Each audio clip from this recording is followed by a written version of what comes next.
Hey everybody, this is a chapter from Peter Beilharz's Trotskyism and the Transition to Socialism. This chapter is titled History and Transition, Isaac Deutscher. I think there's a chapter about Ernest Mandel that I haven't read yet, but aside from this chapter and that chapter, there's no more chapters, so I'm basically done reading this book. Scholarly politician or independent critic, apologist for Stalinism or Marxist historian par excellence. Isaac Deutscher's reputation falls into all these categories. Few historians have attracted such controversy or drawn such respect in their own lifetimes. Perhaps Deutscher's own biography goes some way toward explaining this. Deutscher was a unique representative of oppositional Trotskyism, one who straddled the worlds of journalism, writing, and agitation through the period of the Cold War and after. Unlike the many who made their choice between the alternatives of liberalism and Soviet communism, Deutscher chose to remain in the Bolshevik tradition. Deutscher remained caught for the rest of his life between Trotskyism and Stalinism, radical yet orthodox. For this reason, Deutscher attracted the young who were disillusioned with Soviet Marxism, while repelling those whom the failure of that god meant the end of any commitment to socialism. Though Deutscher was widely respected, Deutscher was never accepted into the academy. Fortunately, Deutscher declined offers of academic positions in the Soviet Union in 1931. Considered too radical for the English university, Deutscher became, in the eyes of some activists, too cynical and personally distanced from political organization.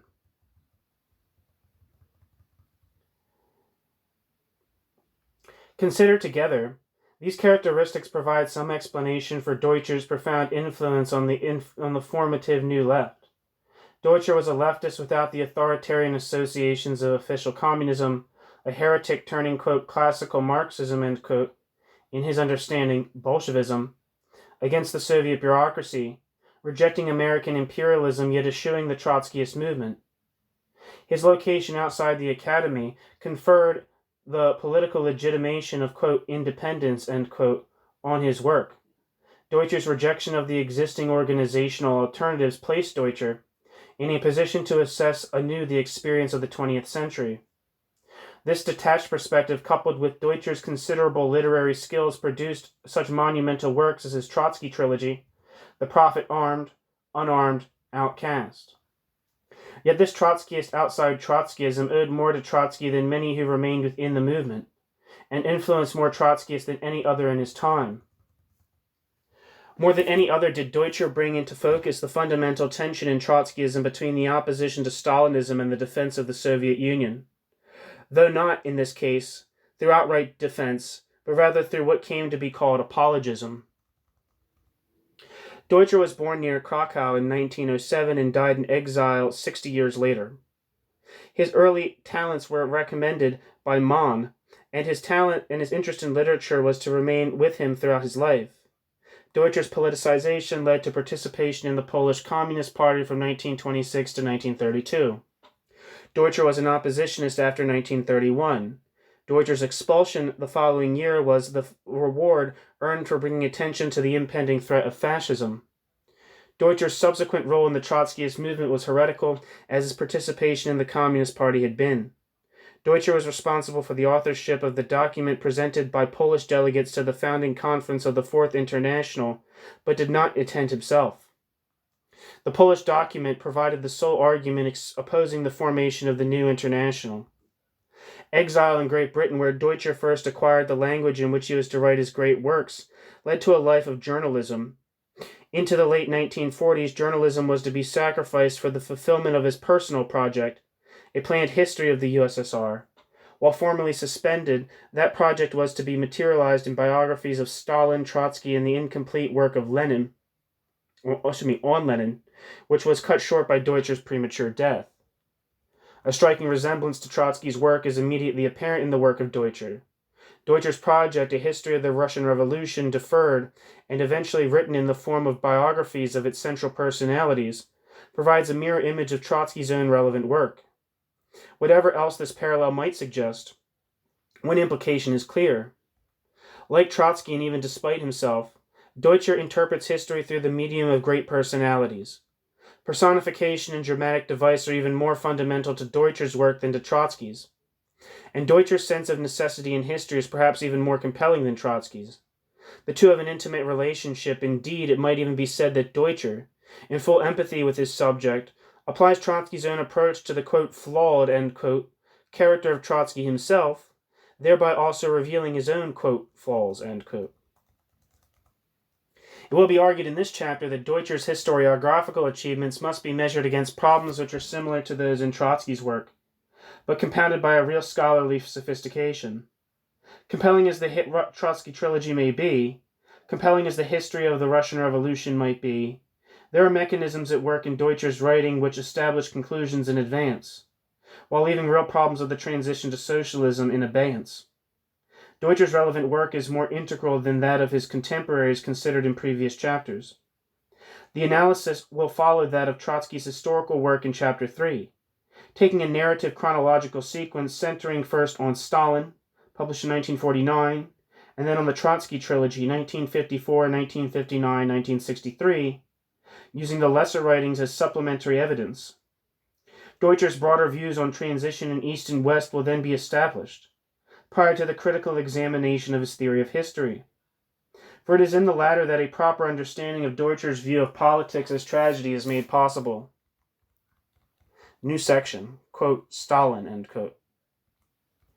Deutscher's biography of Stalin is rather less exceptional a work than his Trotsky trilogy, though it is without doubt a vast improvement on Trotsky's own attempt to understand Stalin. The somber tone of Deutscher's study accords with its subject matter. The gray eminence of Stalin is reflected in a gray narrative. As Deutscher comments wryly, quote, what was striking in the General Secretary was that there was nothing striking about him, end quote.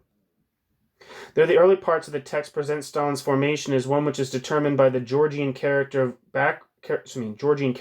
of backwardness, Deutscher does not explicitly extend Trotsky's typology of personification. Deutscher hints that Stalin in power might be understood as a pharaoh without pyramids, but does not develop the parallel suggested between Stalinism and Oriental despotism. Later, Deutscher parallels Stalin with a whole series of great czars. In Deutscher's final judgment, Stalin belongs to the breed of great revolutionary despots, following Cromwell, Robespierre, and Napoleon. The early implication that Stalin represents Russian backwardness, while Trotsky implicitly represents cosmopolitanism, is now qualified by the introduction of a striking Hegelian ruse of history. Deutscher views primitive accumulation and forced industrialization as the necessary cost of civilization. Stalin here is the spirit of Soviet progress, malgré lui. Or malgré lui, I don't know how to say that. M-A-L-G-R-E with an accent L-U-I. I don't know. You tell me. Russia's, quote, backward Asiatic, end quote, condition is, for Deutscher, her tragedy rather than her fault. Stalin's historic task in this context was to undertake to, quote, drive barbarism out of Russia by barbaric means, end quote. On this basis, Deutscher refuses the parallel of Stalin and Hitler on the grounds that Stalin was a revolutionary, however self-contradictory. Stalin's contradiction drives the Soviet Union forward. The effect of Stalinism was to produce an obstacle to modernization, which would undermine Stalinism through deeds of its own initiative. On the register of history, Deutscher views both Stalin and Stalinism as forces which are progressive despite themselves. Portrayed even thus, synoptically and from the perspectives germane to this study, Deutscher's argument is provocative in the extreme. Deutscher presents history as the fulfillment of prescribed tasks. The ruse or irony of history dictates that roles be switched, so the actors find themselves unwittingly playing out their, quote, their enemies' parts. The devices summoned to present such an argument are familiar. Generative metaphor in Stalin, the book, is predominantly theatrical in form.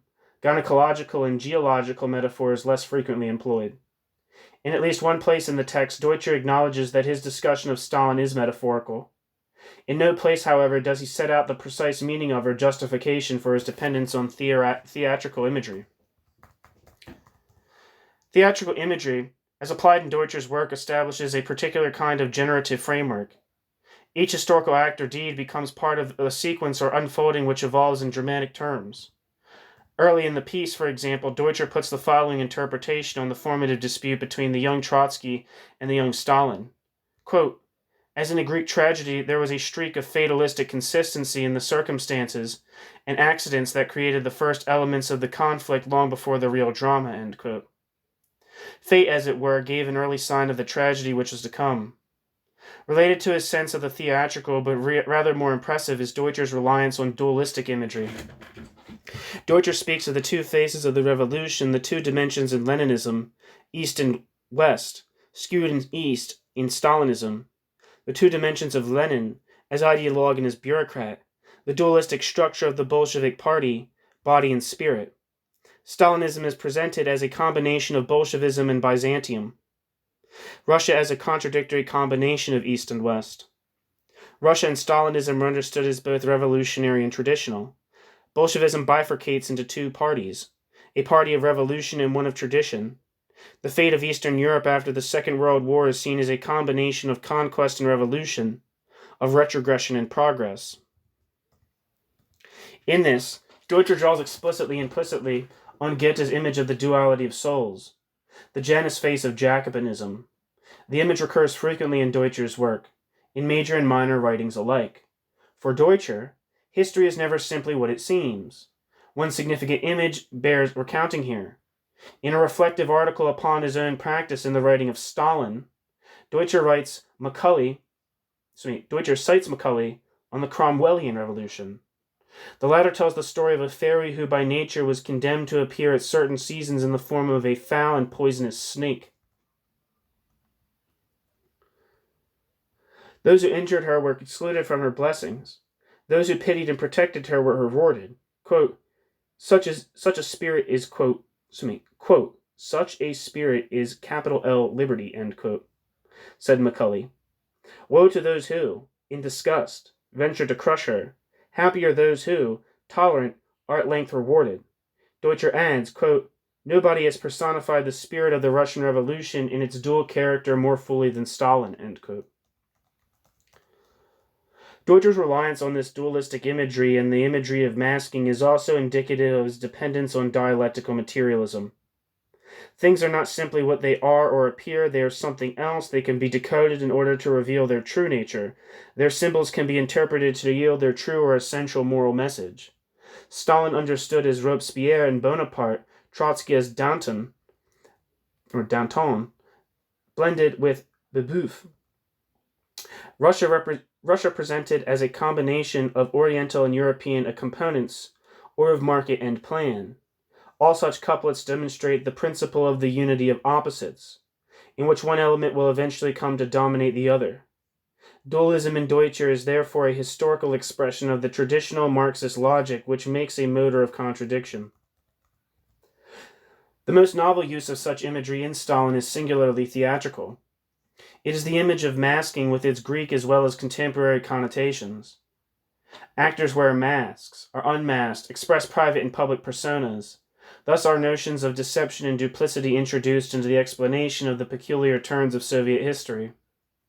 This is true to the extent that in one place Stalin seems to reenact biblical parable, speaking Esau's native tongue, Georgian, in order to put forward Jacob's Russian interest. Deutscher implies in all this that history runs in deep subcurrents, setting up appearances which have no direct relationship to essential reality, unless perhaps they are its inverse. The ruse selects agents to complete her tasks, switching her options without notice. Mere mortals find themselves undone by the cleavage of their intentions and the outcomes of their deeds. Yet the theatrical scaffolding which supports Stalin is incomplete. More developed, it is fully exposed only in the Trotskyist trilogy, to which we must turn in order to extend criticism to its full breadth.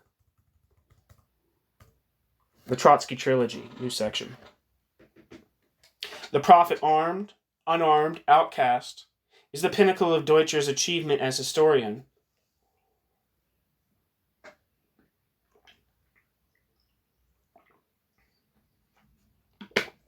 The product of 12 years' work, it shows Deutscher at his literary best.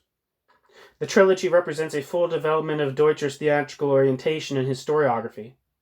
Here the tragic mode is ever present, rather than occasionally summoned as it is in Stalin. Indeed, it sets the very tenor of the opus, expanding as the story develops. For Trotsky, unlike Lenin or Stalin, is given to theatrical presentation. The preface to The Prophet Armed, which is perhaps the least intense or personalized of the 3 volumes, explains that Trotsky's life is to be understood as a classical Greek tragedy, quote, or rather a reproduction of classical tragedy in secular terms of modern politics, end quote, Deutscher. The extent to which it is secular is arguable, for in the Trotsky trilogy, God, capital H, history, speaks through its prophets. Like Stalin, Trotsky acts out the opposite of his intention, with the difference that good producing evil, as contrasted with the opposite in Stalin's case, is more deserving of human sympathy. The R is certainly Sophoclean. Like Oedipus, Trotsky strives after his object too well, ultimately achieving his own undoing in circumstances not fully known to Trotsky. Trotsky is more important for Deutscher than Stalin or Lenin because only Trotsky is the fully tragic figure of the October Revolution. Deutscher summarizes his perspective in closing The Prophet Armed. The sense of tragedy then heightens through the successive volumes. Quote, at the very pinnacle of power, Trotsky, like the protagonist of a classical tragedy, stumbled, end quote. Trotsky, that is to say, had been doomed to act out the practices which he earlier had damned as, quote, substitutionism, end quote. This presentation of Trotsky exposes Deutscher's philosophy of history, which can for the moment be encapsulated in the contrasting titles given the chapters which close the first and last volumes. The final chapter of the first volume of the trilogy, covering the period 1879 to 1921, is entitled, quote, Defeat and Victory, end quote. The final chapter in the last volume, 1929 to 40, bears the title, quote, Victory and Defeat, end quote. In the interim volume, 1921 to 29, Trotsky's experience is also viewed as, quote, victory and defeat, end quote. For even though the opposition is defeated, the opposition's cause is vindicated by the mere existence of the workers' state. Finally, in Deutscher's overall assessment of the period, quote, Stalin's victory over Trotsky concealed a heavy element of defeat, while Trotsky's defeat was pregnant with victory, end quote. Deutscher. The dialectics of dualism in Deutscher indicate that, while so impressive, Trotsky's victory is Pyrrhic, whereas Trotsky's eventual defeat and murder symbolize somehow the impending victory of his ideas, both within the USSR and without. Vacating his corporeal being, Trotsky's spirit lives on with the mole. Trotsky was bound to win within the USSR. For Deutscher, as Stalin was doomed to act out Trotsky's earlier economic ideas, he was bound to be victorious in the West as, having been rerouted through Asia, world revolution would now return to the West. Trotsky's historical tragedy appears in this sense as one of timing rather than casting. Trotsky was the right man, but the occasion was wrong. Trotsky had been structurally mistimed. History should have planted his seed not in Yanovka or even Odessa, but in Berlin or Vienna. Here Deutscher seems to introduce a theory of revolutionary cycles, which will be analyzed later. For the present, suffice it to say that the logic of this theory is to suggest that Deutscher's fate was to act without being summoned by history. Deutscher's explanation of the failure of the Fourth International is similarly constructed to his explanation of Trotsky's own failure. It had not been summoned by a historical high point in struggle. Trotsky himself bravely but foolishly called history's bluff, forcing the plot. It is this fact which dooms him to the role of Bolshevism's Cassandra. I don't know what that means. But, moving on. This image of Trotsky as Cassandra is one which Deutscher... I guess I can't move on. I guess it wasn't just a comment. God damn it.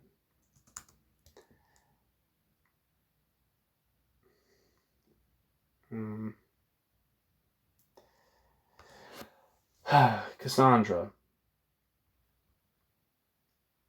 Wikipedia says Cassandra or Cassandra and sometimes referred to as Alexandra, in Greek mythology was a Trojan priestess dedicated to the god Apollo and fated by Apollo to utter true prophecies but never to be believed. In modern usage, her name is employed as a rhetorical device to indicate a person whose accurate prophecies, generally of impending disaster, are not believed. Cassandra was a daughter of King Priam and Queen Hecuba of Troy. Cassandra's elder brother was Hector, the hero of the Greek-Trojan War. The older and most common versions of the myth state that she was admired by the god Apollo, who sought to win her love by means of the gift of seeing the future. According to Aeschylus, Cassandra promised him her favors, but after receiving the gift she went back on her word. As the enraged Apollo could not revoke a divine power, he added to it the curse that nobody would believe her prophecies.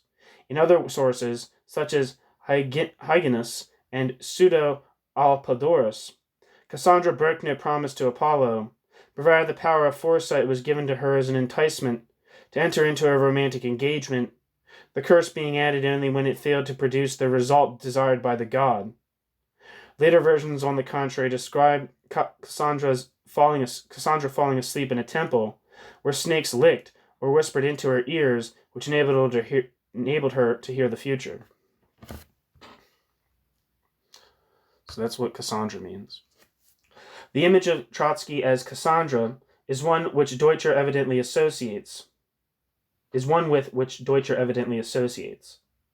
Deutscher sees his own location as being in the watchtower of the modern world. Like Trotsky, Deutscher sees his own fate as Cassandra's. Both tell the truth, though Deutscher predicts while Trotsky prophesies. Deutscher predicts while Trotsky prophesies. But both go unheeded. As Christopher Hill puts it, modifying Deutscher's own description of Trotsky, quote, "It was natural," end quote, for Deutscher, quote, "that Deutscher should be able to see himself in history, inevitably struggling against the inevitable," end quote. In Deutscher's case, the au-dessus de la mêlée, I have no idea what the hell that means. Let's see. French to English.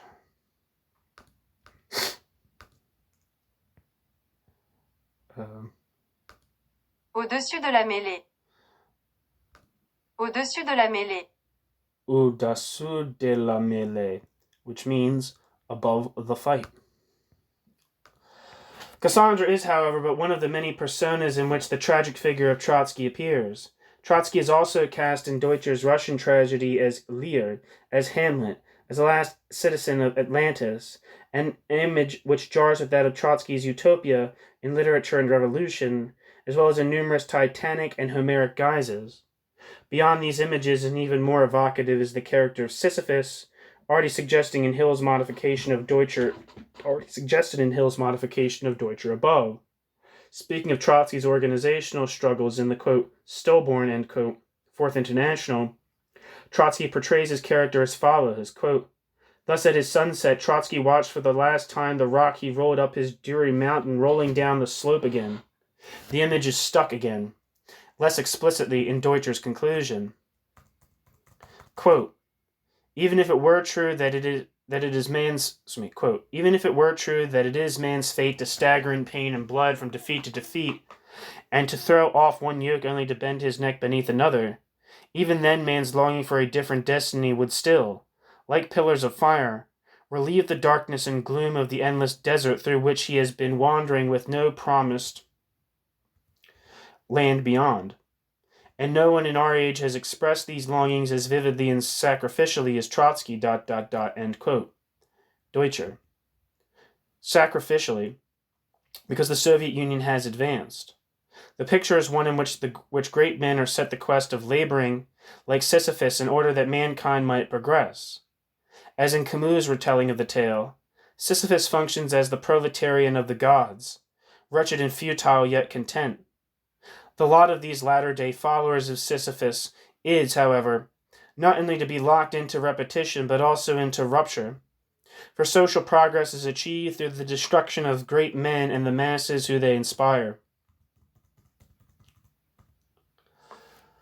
The development of Deutscher's sense of history as tragedy is nowhere better witnessed than in the theatrical metaphor within which the text of the trilogy is constructed. Images of tragedy, theater, drama overwhelm the text. As elsewhere, Deutscher seems to be self-conscious in his use of metaphor, but like Trotsky, seems unaware of the dangers involved in the use of images of necessity. Dualistic imagery is similarly extended in the Trotsky trilogy. The theatrical dimension of masking is given special emphasis, particularly in one passage where Deutscher suggests that Trotsky's flaw was to wear no mask, to be too honest.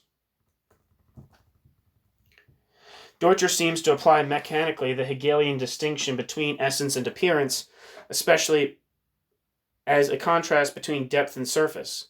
This tendency is especially marked in the choice of the image of clothing, an extension, as it were, of the earlier theme of Esau and Jacob to the explanation of Stalin's alleged application of Trotsky's policies. Quote, popular apathy allowed Stalin to steal Trotsky's clothes with impunity. Trotsky still consoled himself with the thought that Stalin would not be able to wear them because they would not fit him, end quote. Deutscher.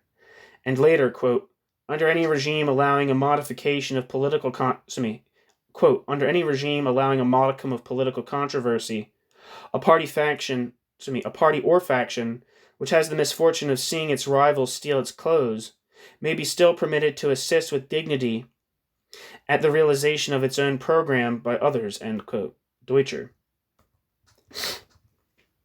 While an extensive analysis of Deutscher's historiography will be taken up later in this chapter, certain criticisms can already be advanced here. It is by no means clear how Deutscher intends his imagery to be read. The result of his art obfuscates rather than clarifies. Does the thief determine history or by his action, or does he merely fulfill a part prescribed by the ruse? If clothes make the man, then how does, quote, essence, end quote, actually relate to, quote, appearance, end quote, in such an image? Is the theft merely a public act, with private connotations of a quite different kind? Should the critical view focus on the clothing, or on the bearer? Here, as elsewhere, Deutscher shows an affinity with writers like the Victorian prophets, especially Carlyle. Carlyle speaks in his lectures on heroes of clothing as form to substance, quote, all substances clothe themselves in forms, but there are suitable true forms, and then there are untrue suitable forms which grow around a substance. ... will correspond to the real nature and purport of it, will be true, good, forms which are consciously put round a substance, bad ... This distinguishes true from false in ceremonial form, earnest solemnity from empty pageant, in all human beings, end quote. The living man, Carlyle says, will find himself clothes, end quote, Carlyle. The living man, Carlyle says, will find himself clothes, but in Deutscher, clothes seem to play the part. To seek out the actor, the clothes seek out the actor. Trotsky's mantle thus falls upon Stalin. This is perhaps in accordance with Carlyle's observation that men pay reverence to clothes rather than their bearers. Certainly Deutscher seems to accept Carlyle's sense that the body is the clothing of the mind. Symbols therefore serve as enigma as both clarification and obfuscation. Men function as spirits, but clothing envelopes their deeds in mystery. The sense of enigma in Deutscher's writing is indeed pervasive. The relationship between character and mask, essence and immediacy in Deutscher's work remains irresolvable. While provocative in the extreme, Deutscher's image of clothing does not rest well with the argument about the, quote, dualism of the souls, end quote, on which he also relies. The former suggests a spatial contrast of, quote, inner and, quote, outer dimensions, while the latter implies one compartmentalized whole characterized by internal contradiction. For Deutscher simultaneously argues that Bolshevism, however clothed, has two souls, Marxist and Jacobin, that the Russian worker can be dichotomized into hero and slave, that the Soviet Union be understood as a combination of bourgeois and socialist forms. The Faustian nexus is also present in Deutscher's view of the revolutionary politics as the business of doing deals with the devil.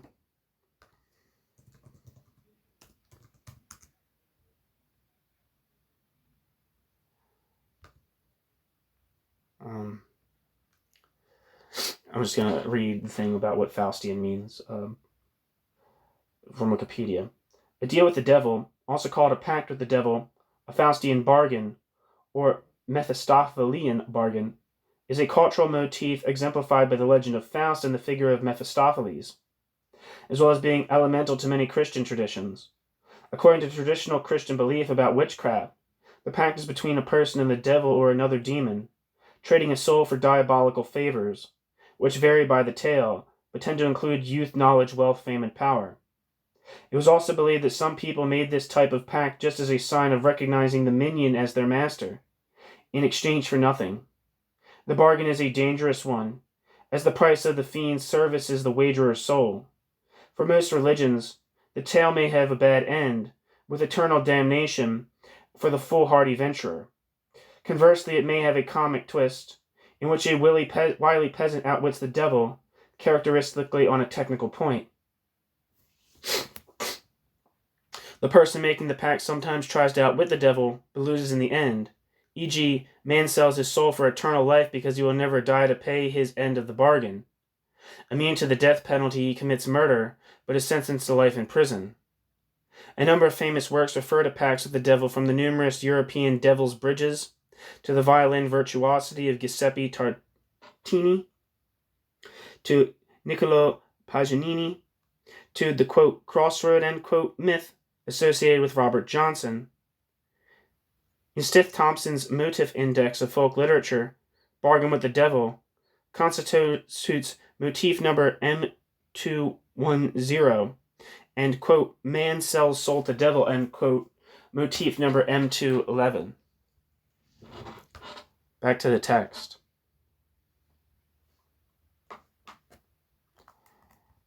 The last line I read was, the Faustian nexus is also present in Deutscher's view of revolutionary politics as the business of doing deals with the devil. Shakespeare is equally present here as Faust.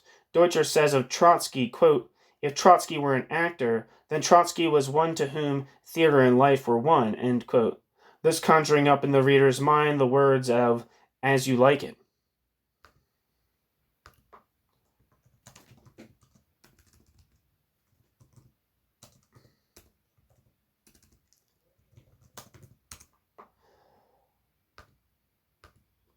Quote, all the world's a stage, and all the men and women merely players, end quote. Understood thus as theater, history allots the parts, hands out the glory and disrepute. It acts as Geist in authoring the drama and in allocating vice and virtue. I'm just going to read the little Wikipedia entry for As You Like. As You Like is a pastoral comedy by William Shakespeare, believed to have been written in 1599 and first published in the First Folio in 1623. As You Like's first performance is uncertain, though a performance at Wilton House in 1603, the house having been a focus of literary activity under Mary Sidney for much of the later 16th century, has been suggested as a possibility. As You Like It follows its heroine, Rosalind, as she flees persecution in her uncle's court, accompanied by her cousin Celia, to find safety and eventually love in the forest of Arden. In the forest, they encounter a variety of memorable characters, notably the melancholy traveler Jacques, who speaks one of Shakespeare's most famous speeches, All the World's a Stage, and provides a sharp contrast to the other characters in the play, always observing and disputing the hardships of life in the country. And provides a sharp contrast to other characters in the play, always observing and disputing the hardships of life in the country. Historically critical response is varied, with some critics finding the play a work of great merit and some finding it to be of lesser quality than other Shakespearean works. The play has been adapted for radio, film, and musical theater. And just another Wikipedia is for the phrase, all the world's a stage. Quote, all the world's a stage, end quote, is the phrase that begins a monologue from William Shakespeare's pastoral comedy, As You Like It, spoken by the melancholy Jacques in Act 2, Scene 7, line 139. The speech compares the world to a stage and life to a play and catalogues the 7 stages of a man's life, sometimes referred to as the 7 ages of man.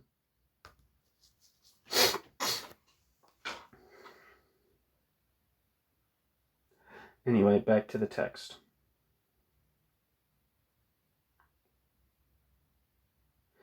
In the preface to the Prophet Outcast, Deutscher argues that, quote, in Trotsky's life, the ideological debate is as important as the battle scene in Shakespearean tragedy.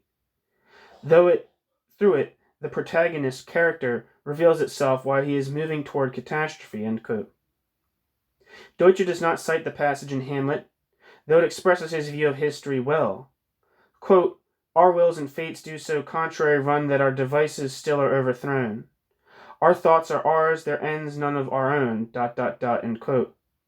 Tamara Deutscher relates that Bradley's Shakespearean tragedy was Isaac's bedside book, along with Collingwood's The Idea of History. This should be small surprise, for Deutscher's biography of Trotsky conforms to Bradley's characterization of the substance of Shakespearean tragedy. For Bradley, the Shakespearean tragedy is a state of high calamity, leading to the death of a man in high estate, a fate engendered through human action which itself engineers the tragic outcome, leaving a profound impression of human waste. In Deutscher's world, as in Shakespeare's, quote, everywhere, ...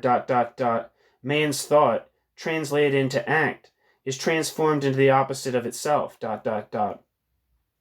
Whatever he dreams of doing, he achieves that which he least dreamed of, his own destruction, end quote. Deutscher. In Deutscher's self-understanding, contemporary history is indeed identical with tragedy. According to Deutscher, quote, Trotsky pointed out, bracket, in Literature and Revolution, end bracket, that the essence of tragedy lies in the wider conflict between man's awakened mind and his constricting environment, a conflict which is inseparable from man's existence and manifests itself in different forms at different stages of history, end quote. Fate, for Deutscher as for Trotsky, here takes the form of social limits. That is to say, tragedy is identical with life under capitalism or class society. Socialism must therefore be the end of tragedy, the transcendence of fate, the achievement of a state of social transparency and the realization of capital R reason. Deutscher clearly believes that Soviet society achieved such a Deutscher clearly believes that Soviet society achieved such a condition of transparency. Only by 1926 to 1927 was it the case that, quote, on all sides cleavage arose or reappeared between what men thought, bracket, of themselves and others, end bracket, what they willed and what they did, end quote. Deutscher. Yet the scope of Deutscher's canvas is such as to limit participation to heroes. Everyday life under capitalism may be tragic for Deutscher, but the focus remains on great men, on the contest of the base and the sublime. Deutscher turns popular tragedy into aristocratic tragedy. Deutscher's writing lacks the elements of the popular and the grotesque, the crowd and the fool. The mass suffering, which is the fabric of the Soviet experience, is not the center of Deutscher's focus. Rather, Deutscher's interest is in the fate of the heroic individuals who soil and wash this fabric found with blood and sweat. However, Deutscher insists that socialism, the overcoming of this tragic fate, is still possible, indeed necessary. History therefore takes a final ruthless plunge before the 1859 preface fulfills itself. The logic of his contemporary analysis remains deeply pessimistic. As Deutscher has it elsewhere, quote, we are no longer living in the age of heroic legend. Such myths as our epoch has thrown up have all been shabby and extremely short-lived, end quote. In speaking of the Holocaust, Deutscher makes clear the implication that, to modify Adorno, after Auschwitz there can be no talk of politics. On occasions, then, Deutscher's objectives are relatively modest, as when he endorses Trotsky, who he says speaks of, quote, three basic tragedies, hunger, sex, and death, besetting men. Hunger is the enemy that Marxism and the modern labor movement have taken on, end quote. Deutscher. On other occasions, the scenario is brighter, and Deutscher, still gripping the maxim that was Trotsky's own, dum spiro spero.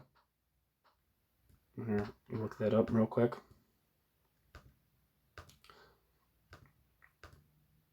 feel like such a Philistine when reading some fucking things because I have no idea what is being said.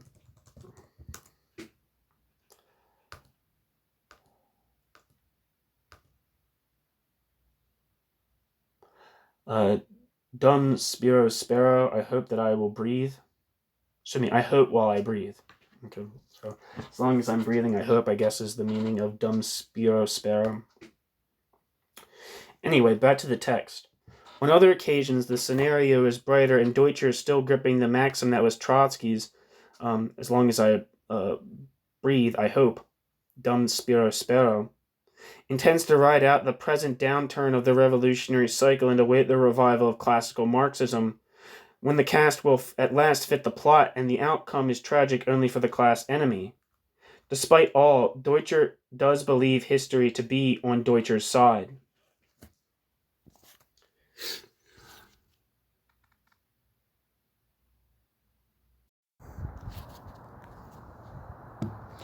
Deutscher on Russia's transition.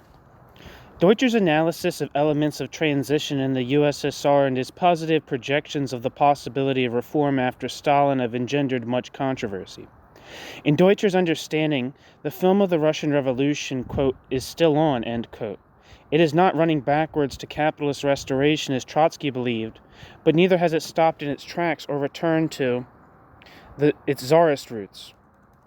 The Russian Revolution has, for Deutscher, actually achieved the material prerequisites of socialism ex post facto, opening the possibility/necessity of post-Stalin reform. Deutscher accepts Trotsky's thesis in The Revolution Betrayed of contradiction and dualism in the Soviet regime between socialist property forms and bourgeois forms of distribution, accepting the dominance of socialist property forms over bourgeois forms of distribution, and therefore advocating defense of the USSR. The dualistic form of explanation, summoned by Deutscher, here is typically ambivalent. Dialectics indicates a motor process in which one element, socialism, conquers the other, capitalism. Dualistic imagery predominates in Deutscher's definition of the USSR. In one passage, for example, the argument is put that, quote, neither Russia nor China are socialist. Theirs are the post-capitalist societies which still carry within themselves the heritage of capitalism and contain elements of an even more backward feudal and pre-feudal civilization, end quote. The USSR for Deutscher is, quote, somewhere halfway between capitalism and socialism, end quote. It has made only the, quote, very first step, end quote, on the road of the transition from capitalism, and that implicitly in form rather than substance. The whole period since October has, for Deutscher, been a period of transition. The USSR is only now, 1960, seen to be reaping the first benefits of socialism. What are these benefits?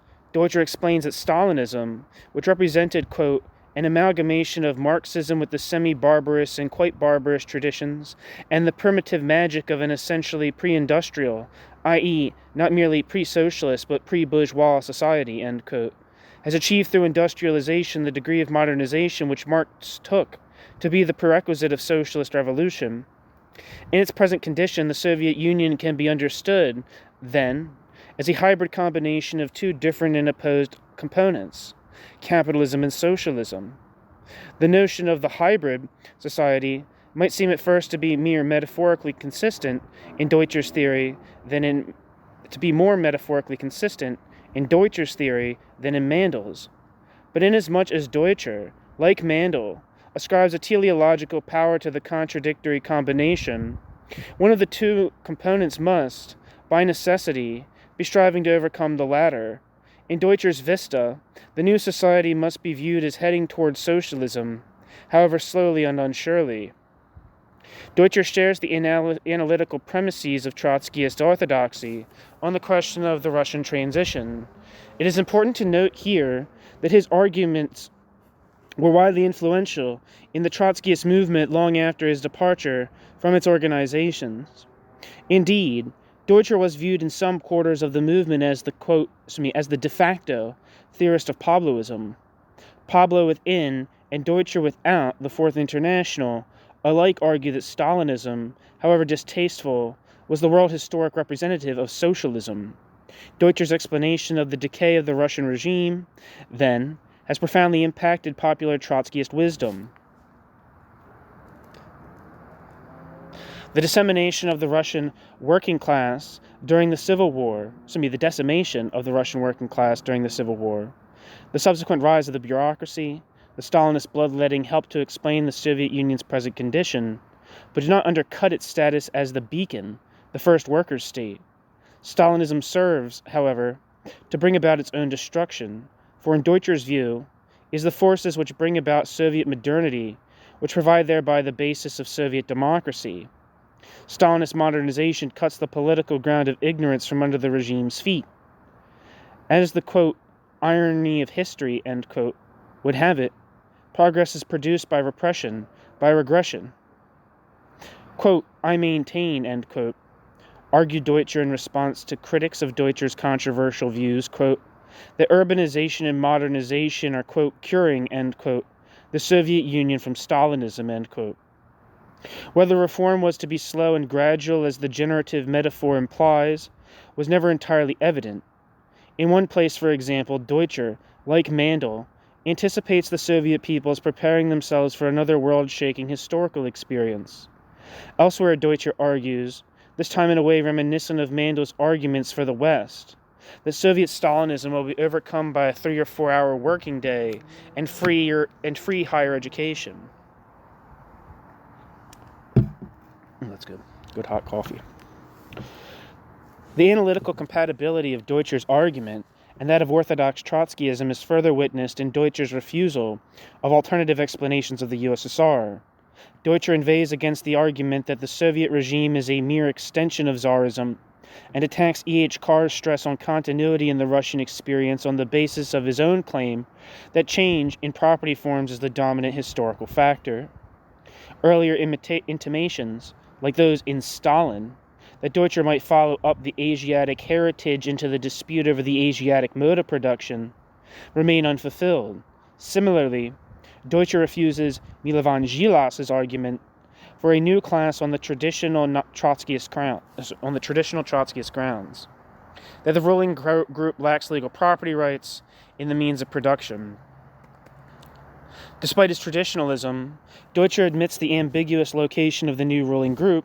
Over and against the workers, it nevertheless professes a, quote, socialist, end quote, ideology. Domination and suffering are, however, seen as necessary costs of the achievement of the transition thus far. The revolution by 1967 has, for Deutscher, quote, by no means come to a close. The revolution is still on the move, end quote.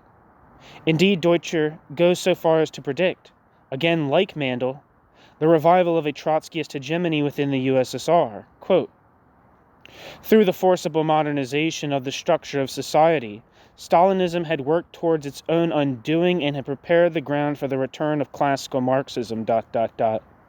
The open vindication, of Trotsky, is bound to come in any case, not perhaps before Stalin's aging epigons have left the stage, end quote. Isaac Deutscher. For Deutscher, the Russian Revolution maintains its universal import. Quote, the message of 1917 remains valid for the world at large, end quote. On this note, we can turn to the discussion of Deutscher's understanding of the transition to socialism in the West, for like Trotsky and Mandel, Deutscher's view of the West is that through the grid of the Russian experience. New section. Deutscher on the achievement of socialism in the West. Deutscher agrees with Bolshevik tradition that the Russian Revolution was a good idea misapplied. The revolution could not be, quote, betrayed, end quote, occurring as it did in inappropriate conditions. The revolution could not but be, quote, betrayed, end quote, occurring as it did in appropriate conditions. In this conclusion, as in his basic premises, Deutscher's thinking is entirely orthodox. In anthropology, Deutscher seems to identify with Trotsky's claimed preference for the combination of an immediate pessimism with a long-term optimism, a position which signifies a conceived tension between, quote, actual and, quote, potential in history. As has been shown, however, his philosophy of history seems, at least in part, to denote the impossibility of socialism, suggesting rather an immediate optimism within a desperate pessimism. In philosophy, Deutscher adhered to the tradition of dialectical materialism with a sophisticated turn of the dualistic notion of contradiction, where the unity of opposites produces the victory of one or other. In political economy, Deutscher follows the tradition of focusing on the labor theory of value and restates the orthodox principle that the basic contradiction of capitalism is that between the imminent socialization of the production process and the private character of appropriation. The objective socialization of the production process is seen by Deutscher as providing a socialist telos within capitalism. Efficiency is taken to be the primary value of socialism, and in accordance with the standard explanation of Soviet backwardness, abundance is seen as its real achievement. Productive forces are ascribed a determining power. Planning is presumed to be definitionally expansionary. Deutscher follows Trotsky in reading the 1859 preface as proof of the obsolescence of the nation-state. He, in a sense, outdoes Trotsky here, with his economistic logic suggesting, as it does, that Soviet modernization must bring with it superstructural democracy. Deutscher's understanding of politics is similarly orthodox. His theory of class is, quote, old left, end quote, rather than, quote, new left, end quote, if such a distinction has any meaning. Deutscher argues, like Trotsky, that the working class as traditionally understood remains the privileged social actor of the socialist movement, suggesting that critics of this view should look to their own petty bourgeois class roots in order to understand their folly. The task of intellectuals for Deutscher accords with the traditional proposal put forward by Kautsky and Lenin. Intellectuals must carry the socialist idea back into the working class, for, the bracket, American, end bracket, quote, working class remains the decisive agency of socialism, end quote. According to Deutscher, the working class has been bought off by the welfare state, but the sleeping giant must yet reawake. In Deutscher's scenario, a united socialist states of Europe can be achieved by the year 2000. In keeping with the, quote, automatic, end quote, logic of these arguments, Deutscher avoids any discussion of how socialism might be prefigured by the radicalizing of democracy, or the existing social relations, or by the pursuit of social self-management. Indeed, Deutscher's very philosophy of history votes against the prefigurative argument, in its presumption that good can be achieved by evil means and that fate rests in history's hands. In terms of political projection,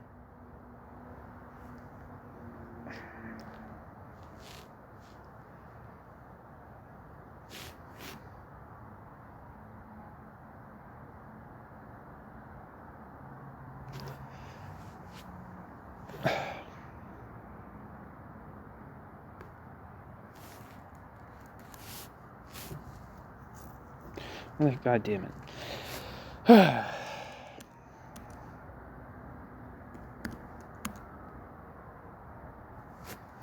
In terms of political projection, Deutscher endorses the theory of permanent revolution, in general if not always in specific terms.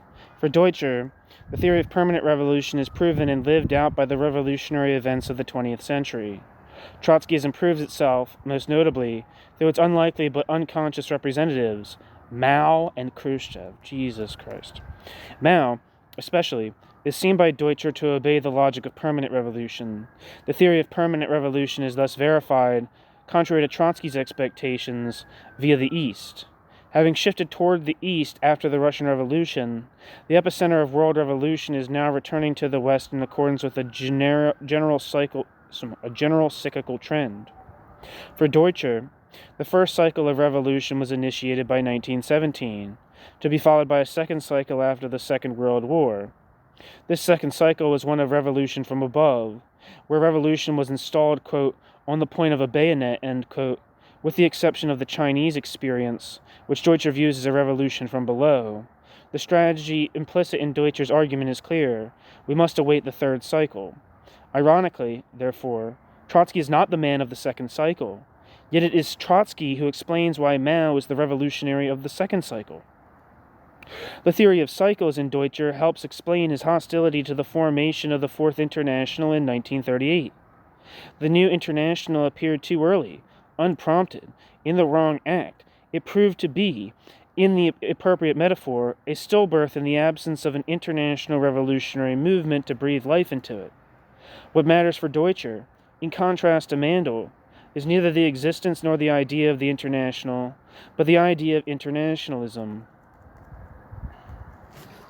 The New International was premature for Deutscher, based as the New International was on the unrealistic expectation that the epicenter of revolution had already returned to the West.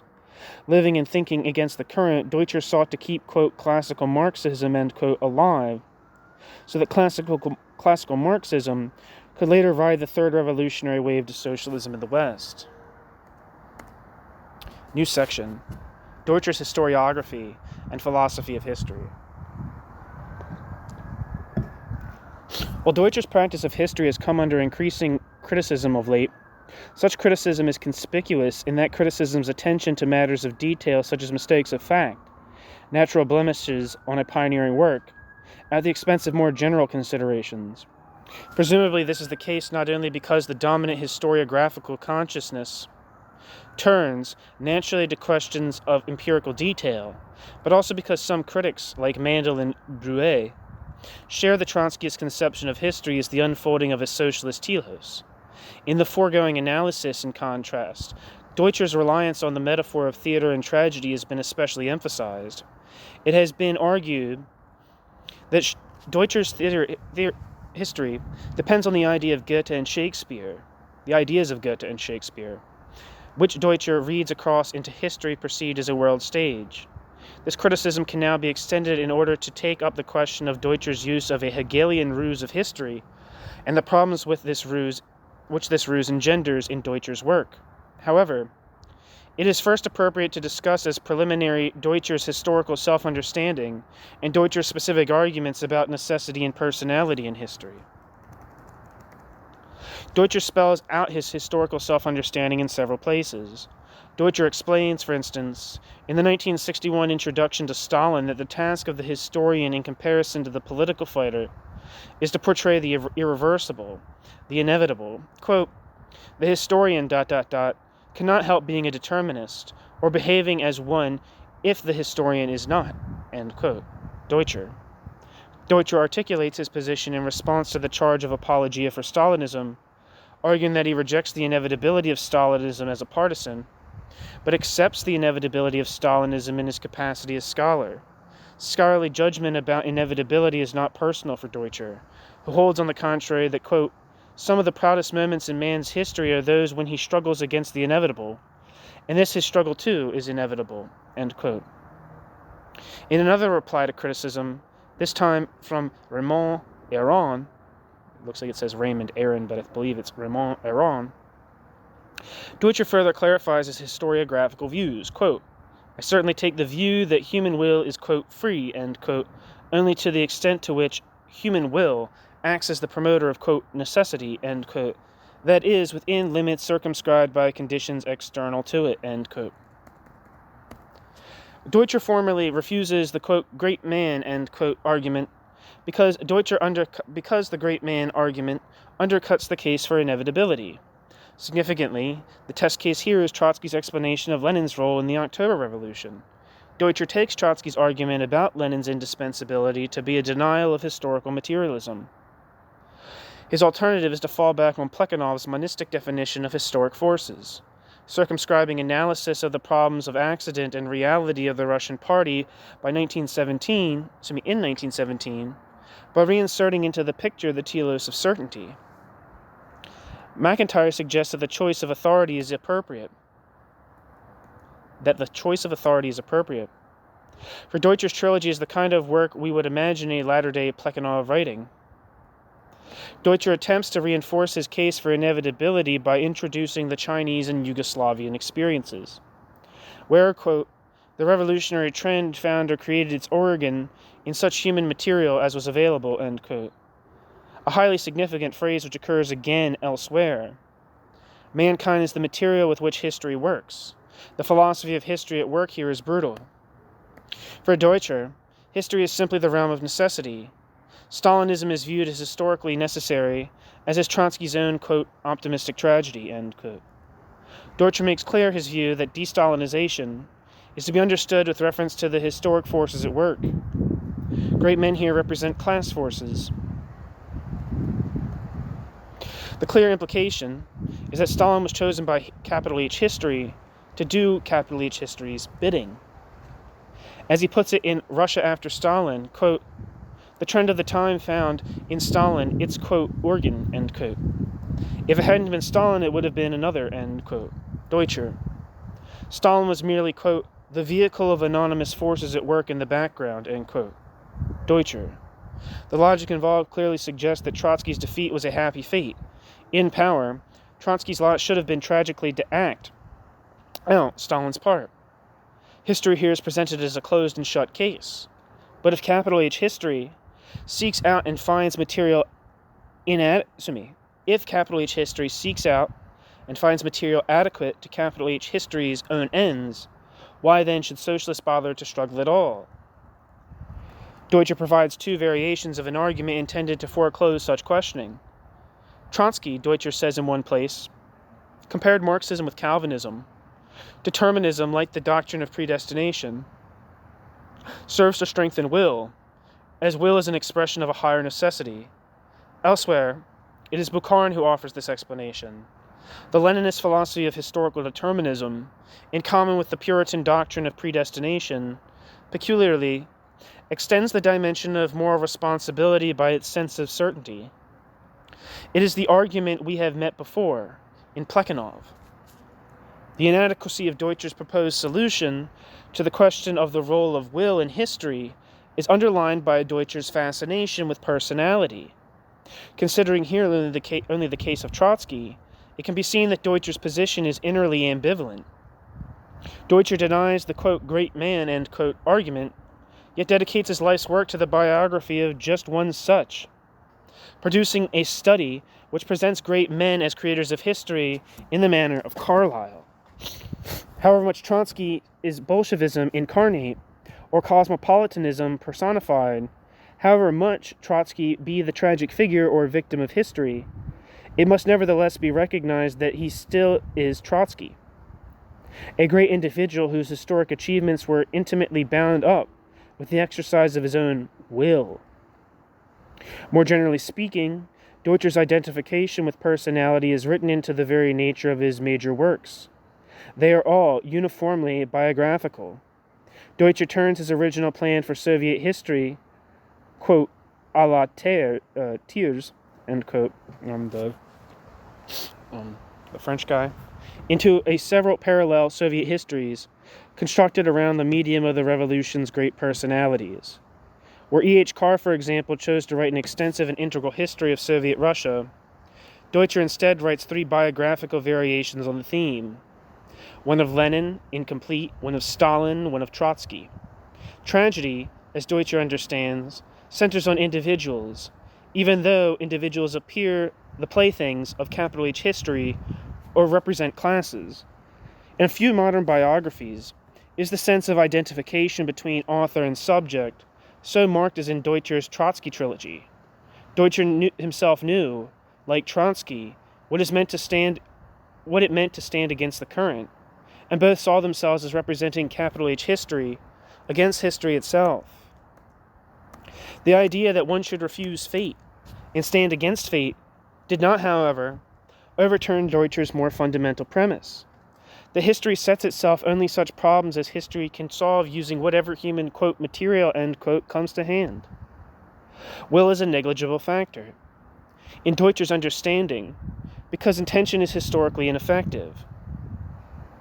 History, to invert Marx's maxim of the 18th Brumaire, makes itself through men, even over men, just as history pleases. The Hegelian ruse of history is introduced to explain this paradox of modern times. In Soviet history, Deutscher argues, quote, the Hegelian List der Geschichte, the sly irony of history, comes into its own. Circumstances force men to move in the most unforeseen directions, and give their doctrines the most unexpected contents and significance.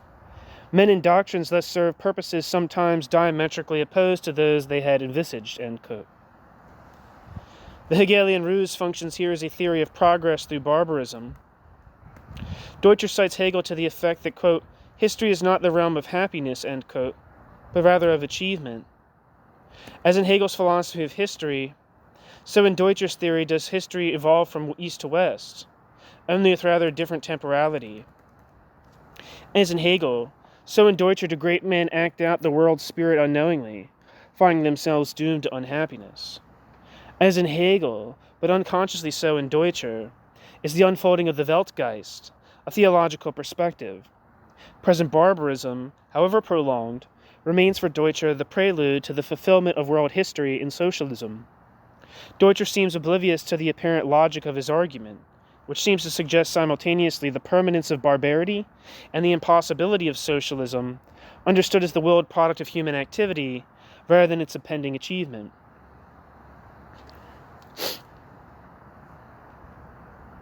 That's kind of like the problem, right, of like a lot of like very structural conceptions of history. This is just a thought to myself, is that, you know, history and economics and economic laws are ostensibly transhistorically beyond human control, whereas the whole premise of socialism is to be able to subordinate human activity to human will, and to not heteronymous agents that impose certain types of activity and certain forms of life on them. So if there's this idea that, you know, everything is just an impersonal force acting down upon subjects, that really kind of, you know, throws a wrench in the machine of the whole conception of socialism as a possibility, which is emancipatory and worth struggling and making sacrifices and doing like important work for, right? Like if it's just like, you know, if it's just the product of impersonal forces that happens on accident, beyond human will, it kind of you know, undercuts the whole premise of socialism being emancipatory in the sense that I don't know, the most radical socialists of the 19th century would have conceived it. For there is an abundance of images in Deutscher's work which contradict the unfolding socialist telos. Not only do Faust, Hamlet, Sisyphus, and Cassandra represent the image of desolation and futility, more specific images also occur, like that of the pendulum of history swinging between progress and reaction, seemingly reflecting the duality of good and evil in, quote, human nature, end quote. Yet the dominant image in Deutscher is that of progress through regression, rather than that of the vicious circle of repetition. Deutscher's momentary insights into the possibility of repetition are cancelled out by constant reference to necessity. The most notorious of these references was formulated on the occasion of the Hungarian Revolution of 1956. Here was a case, said Deutscher, in which the Hungarian rebels strove heroically but foolishly, quote, to wind back the clock, end quote, which had been set forward by communism. Perhaps it is, quote, progress, end quote, rather than socialism which is written into history. As Deutscher has it, quote, in art as well as in science, progress is achieved by a combination of, quote, repulsion, end quote, and, quote, attraction, end quote, and the tension between these two forces, end quote. Deutscher goes on to cite Hegel to the effect that every step forward continues tradition as well as changing tradition. In another place, Deutscher articulates his position with reference to Louis Blanc. Quote, what do we know after all, end quote. Louis Blanc once wrote in a similar context, quote, in order that progress be realized, perhaps it is necessary that all evil alternatives be exhausted. The life of mankind is very long, and the number of possible solutions very limited. While revolution is useful, in this sense at least, that every revolution takes care of one dangerous alternative, end quote. Louis Blanc, end quote, Isaac Deutscher. But Bolshevism has never transcended the Jacobin alternative. The lonely figure of Deutscher was still to advocate that dangerous alternative, and thereby to parody Collingwood rather than to follow him, for his argument was effectively that progress was gain through losses.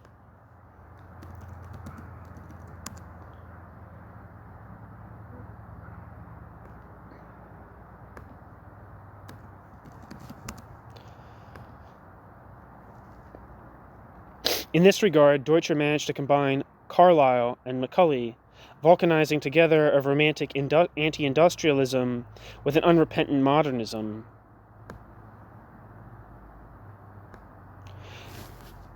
New section. The political results of Deutscher's philosophy of history. The ruse of history does more in Deutscher's work than foreclose the political discussion about transition. The ruse of history in Deutscher's work serves to travesty history, to deflect the analysis of history's specificities into the contemplation of realms of duality and duplicity. Deutscher seems to develop a quasi-Hegelian spiritualism via Carlyle. Deutscher's practice of history is necessarily representational or emblematic because nothing is what it seems. Actors fuse with the scenes or forces they represent. History remains enigmatical, or rather, Deutscher produces a history which is enigmatic. The ruse or irony of history in Deutscher serves to obfuscate the real problems involved in history and historiography. The language of philosophy of history, whether positive or ironical, serves to obscure the events in history. Personification prevents the analysis of personality. A series of examples can be produced in order to establish more concretely this case against Deutscher. Deutscher repeats the popular misunderstanding which sees Stalin as fulfilling the policies of Trotsky after Trotsky is discredited. The image corresponds with Deutscher's theatrical presentation of Soviet history, where roles find bearers and the ruse uses the means available to her own ends. With reference to the specific arguments and practices of Trotsky and Stalin, Deutscher's argument is simply indefensible. Not only is Trotsky's disdain for forced collectivization widely acknowledged, but also, as Day establishes, the early proponent of isolationist war communism later took up an integrationist position and was at least on occasion ambivalent in his attitude to the relationship between market and plan.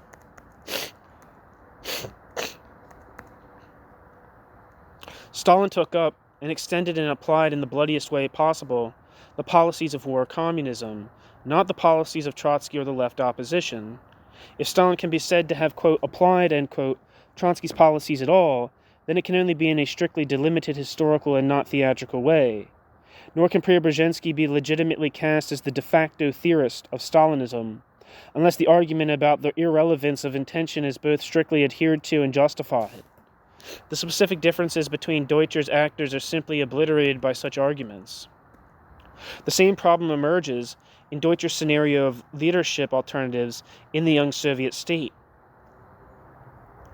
In Deutscher's obituary of Stalin, Deutscher argues that, quote, if Lenin had lived longer, Lenin would have had to become either a Stalin or a Trotsky, for these two men embodied two solutions to the dilemma of the 20s. Yet Lenin could probably become neither. ... In a sense, both these characters were blended in him. End quote. Deutscher. The result is puzzling. Stalinism has already been decreed necessary and inevitable, regardless of whether socialism be applied by Trotsky or by Stalin allegedly using Trotsky's ideas.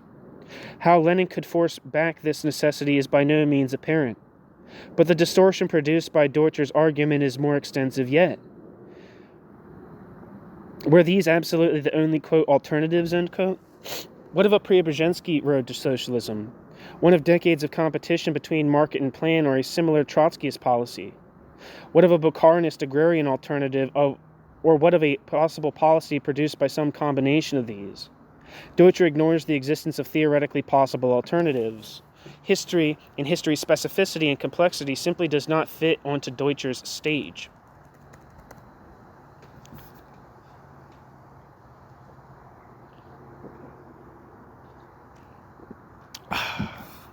Perhaps the most significant convenient use of the irony of history, however, relates to the treatment of the problem of Jacobinism. Deutscher employs his irony to explain Trotsky's apparently contradictory behavior before and after October. He argues that Trotsky was doomed to act out the politics which he had earlier condemned as, quote, substitutionism, end quote, in Our Political Tasks. Quote, it was another of history's ironies that Trotsky, the hater of the Leviathan, should have become the first harbinger of its resurrection, end quote. The literary use of the device of irony here prevents Deutscher from confronting Trotsky's Jacobinism. For Trotsky's shift after power was no, quote, irony of history, end quote, but a switch of orientation into the Jacobin problematic, from the necessitarian logic of the Second International into an attempt to make history do it faster. Neither Hegel nor Shakespeare nor dialectical materialism ought properly to be summoned to explain this shift, which should rather be rendered in theoretical and political terms. In thus avoiding the Jacobin problematic, Deutscher unwittingly portrays the dualism peculiar to Jacobinism as the dilemma of modern politics as such. For the, quote, duality of souls, end quote, belongs to the Jacobin tradition, not to the human condition. Deutscher cannot confront the problem of Jacobinism because Deutscher is a Jacobin himself. Revolution from above for the good of humanity is Deutscher's standpoint. Jacobinism in Deutscher takes precisely the form of the combination of two souls, one heretical, the other orthodox. Deutscher never experiences political power and consequently does not recognize or act out Bolshevism's authoritarian face. Consequently, Deutscher blames the paradoxical result of Bolshevik politics, which seeks to change the world for its own good, on capital H history rather than on Bolshevism. But the Faustian pact is a problem not for humanity, only for those who engage it. From his own perspective, in the Watchtower, neither the political realities of Bolshevism nor the historical subtleties of the Russian experience are completely visible. What remains lacking is the view from the ground. While the director has remained inside the theater, history has continued to be made outside. Final section. Conclusions. Isaac Deutscher is a compelling writer, perhaps even more so than Trotsky. Deutscher's biting satire of Khrushchev, the muzhik, peasant, on World Safari, his piercing criticisms of Pasternak and Ehrenberg. Who's Pasternak?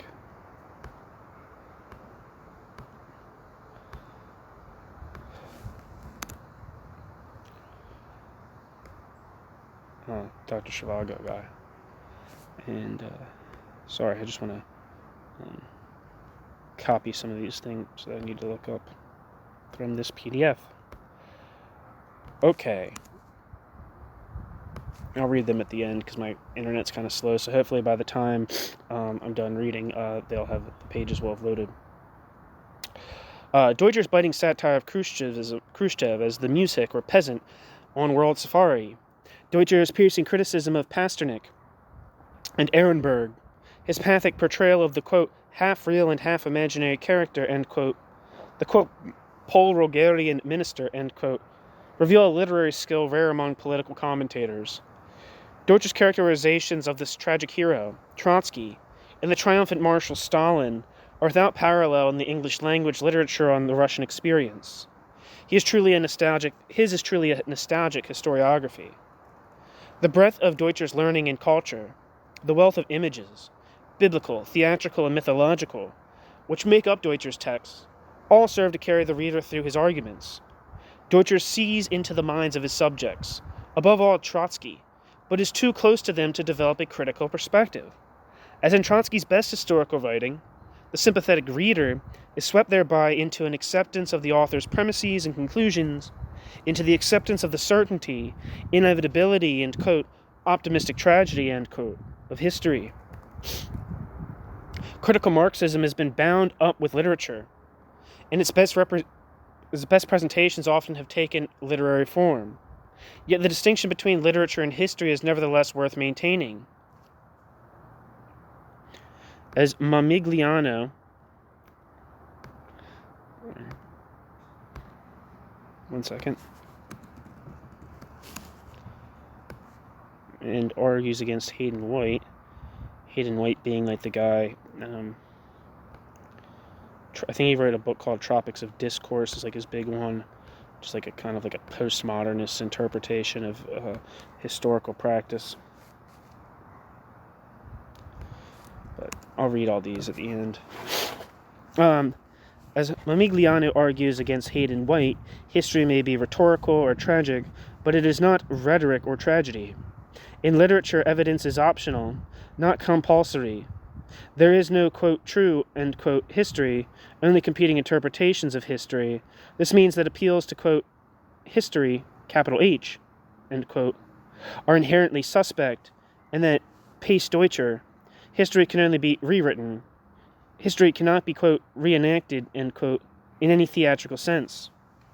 It follows from the argument in this chapter that if Deutscher does, for all his shortcomings, quote, tell the truth, end quote, of modern society, then the outcome should be quite quiet despair, rather than a sense of optimism, whether, quote, tragic, end quote, or not. Doubtless it is Deutscher's ability to plumb the depths of the modern, quote, human condition, end quote, which goes some way to explaining Deutscher's influence. For the independent Bolshevik historian has produced works which sustain the interpretations of liberal scholar and Marxist activist alike.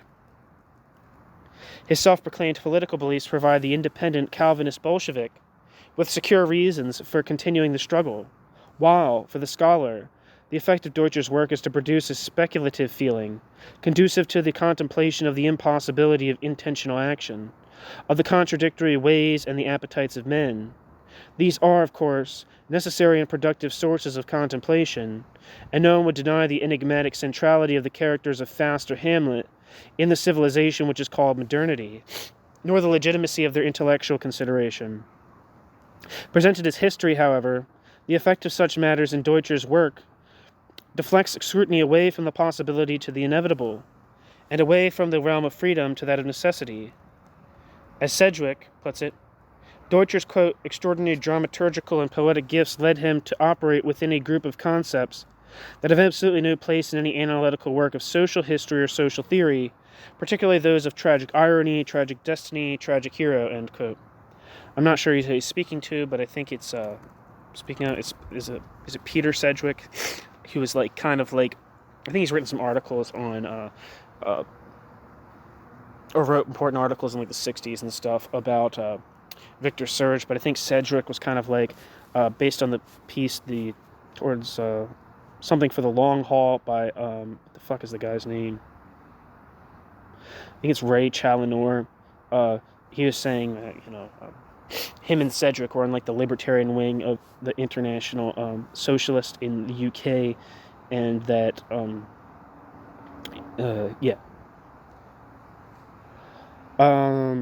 Sedgwick's judgment may be overstated if, alternatively, the relationship between literature and politics is to be viewed as integral. The argument shifts to the sense that Deutscher's tragic mode is less inappropriate than Deutscher's tragic mode is misdirected. If the quest for some kind of historiographical, quote, authenticity, end quote, is rejected, then it needs to be recognized that Deutscher's limit is in the aristocratic bent of his mode of tragic presentation. For if Soviet history reads ultimately as a tragedy, then it is the popular suffering which is its fabric, and not the struggles of its Empyrean heroes. In this regard, Deutscher, like Trotsky, seems to place the people in the audience or outside the theater rather than on the stage. Deutscher's use of aristocratic personification is simultaneously historically inaccurate and politically insulting to the Soviet people, the human, quote, material, end quote, who endured forced industrialization, collectivization, and purge trials, and who perished in the war against fascism. History in Deutscher's function as fate. History in Deutscher functions as fate. History's outcome is a historiography which is morally indefensible, for it avoids responsibility in politics. It might be said that Deutscher was less a political thinker than a, quote, man of letters, end quote. As much else, this is a judgment which is equally true of Deutscher as of Trotsky. And this is so, even if Deutscher is the heroic man of letters to Trotsky's heroic figure as king and prophet. Deutscher accepts the injunction of Machiavelli and Carlyle to look upon and imitate the great man. Both Trotsky and Deutscher stand as prophets, alone, happily perhaps. Deutscher was never to become a prophet armed. Deutscher's own Marxism was clearly modeled on that of Trotsky.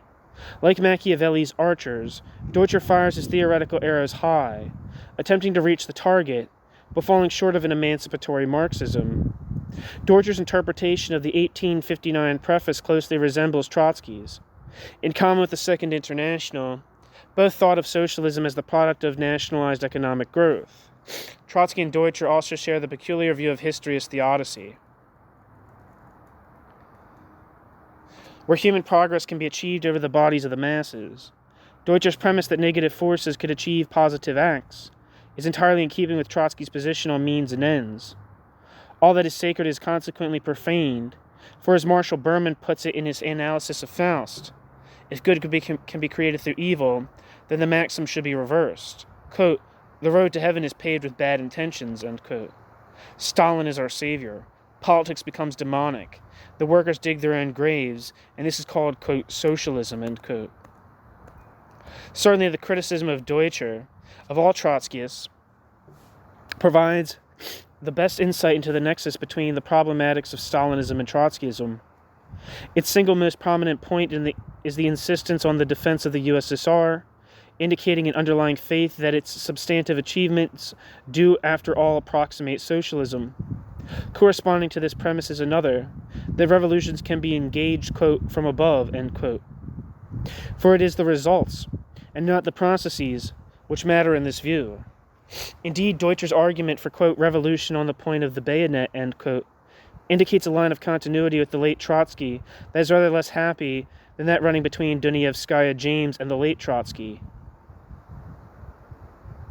Deutscher, like Trotsky, did not think through history from below, from the perspective of actually existing suffering masses, their everyday lives and culture, their ordinary victories and tragedies. The focus on the view from above strikes disharmonic chords in Deutscher's worldview, for it should by rights be the case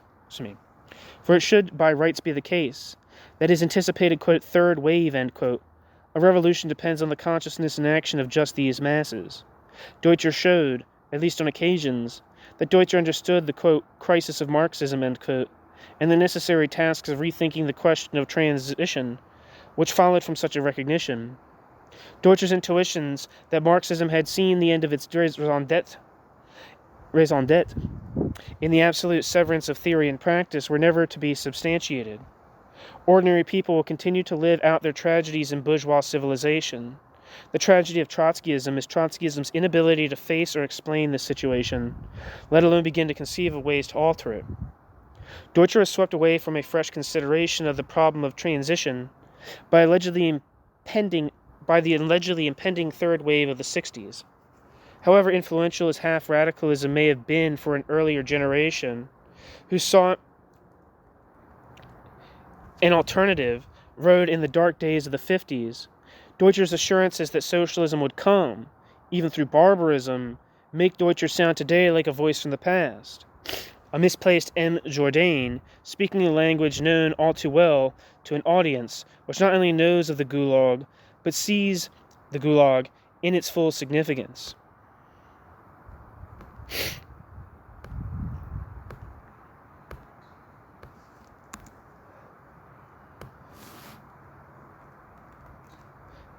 The end.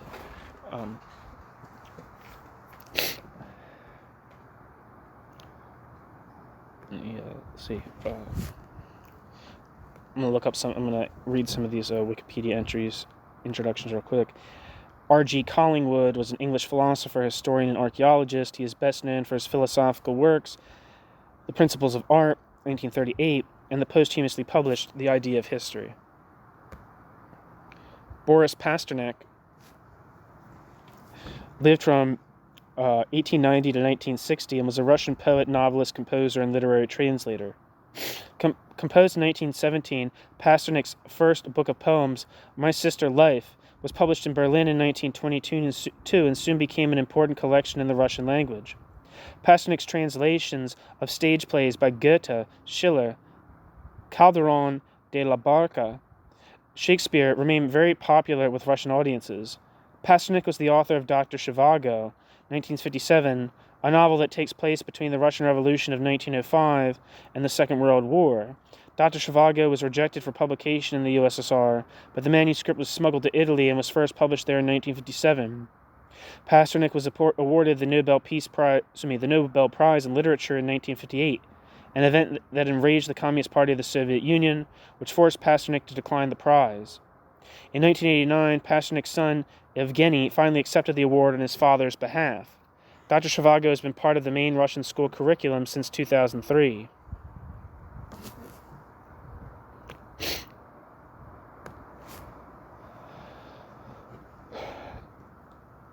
Ilya Ehrenberg lived from 1891 to 1967 and was a Soviet writer, revolutionary, journalist, and historian.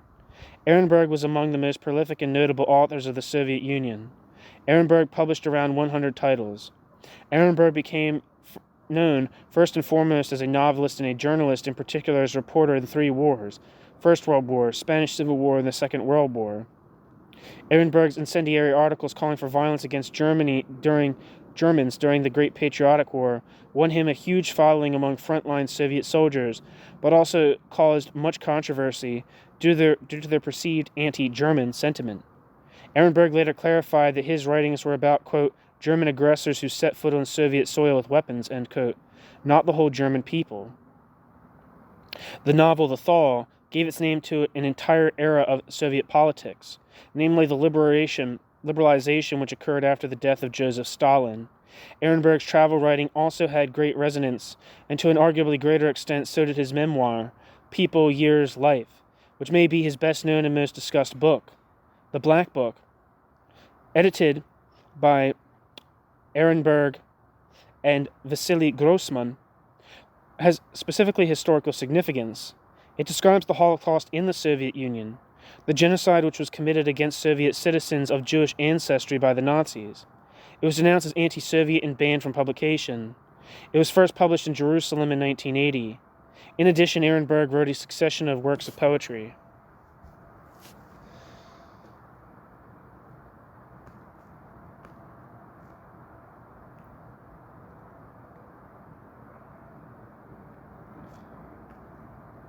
So that's Ilya Ehrenberg.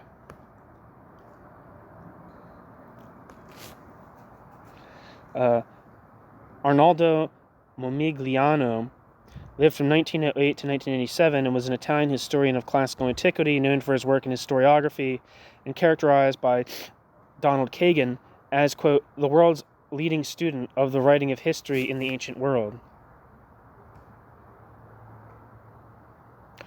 Hayden White lived from 1928 to 2018 and was an American historian in the tradition of literary criticism, perhaps most famous for his work Myth History, the historical imagination in 19th century Europe.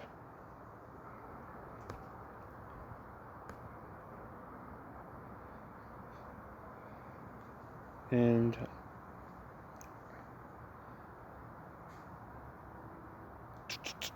yeah. Okay. I'm going to look at the notes real quick, hopefully, and just kind of like read the ones that are actually written, that are not just citations.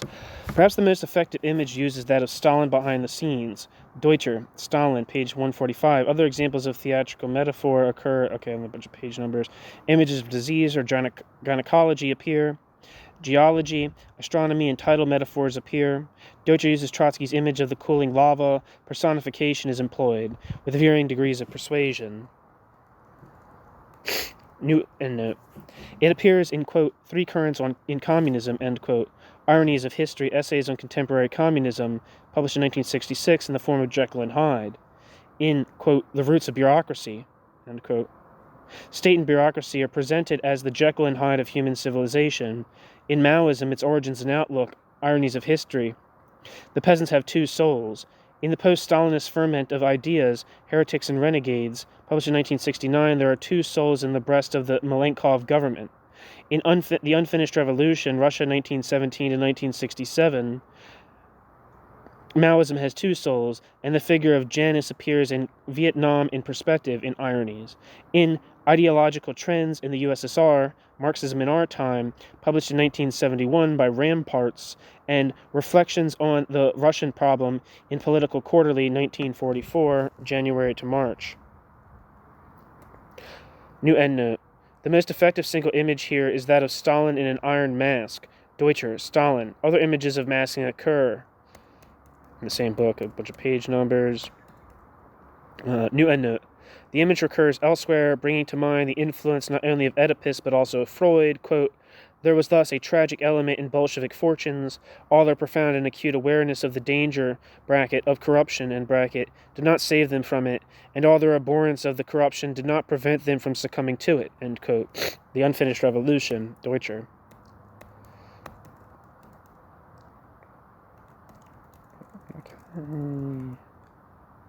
The image of clothing also appears, page 169 of Prophet Outcast. One of Deutscher's oft-quoted images is that of the, quote, washing of dirty linens, end quote, as the task of Khrushchevism. The line is soaked in popular sweat and blood.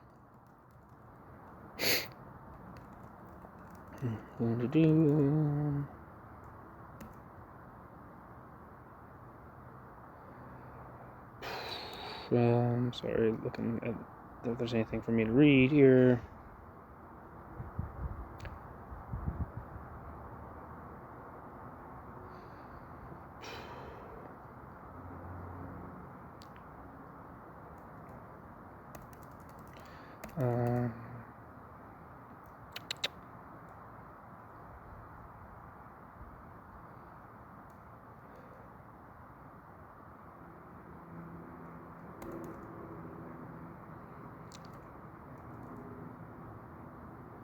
Sorry, I'm looking.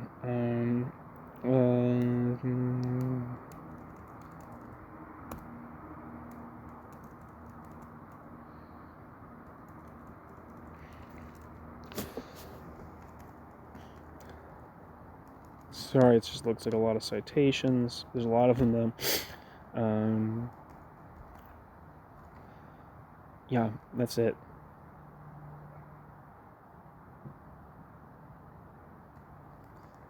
Okay, so that's the end of the chapter on Isaac Deutscher from Peter Beilharz's Trotskyism and the Transition to Socialism.